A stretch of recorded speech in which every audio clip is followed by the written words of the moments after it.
Pinusuan kasi ng husto ng mga fans ang pagtitwining ng dalawa sa Christmas Station ID ng ABS-CBN ngayong taon.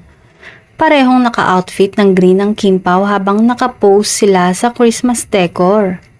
Ayon sa source, si Kim at Paolo daw ang nag-decide na parehas o twinning ang kanilang outfit na ginamit sa Christmas Station ID. Bukod sa damit, ay agaw pansin din ang suot na bracelet ni Paolo na galing umano kay Kim at singsing naman na suot ni Kim na galing kay Paolo.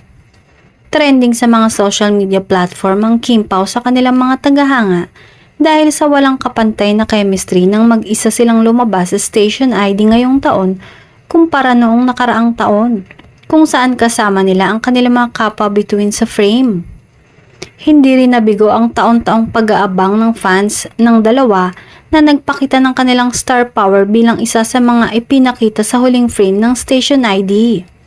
Naging highlights kasi ang exposure ng kanilang mga idolo.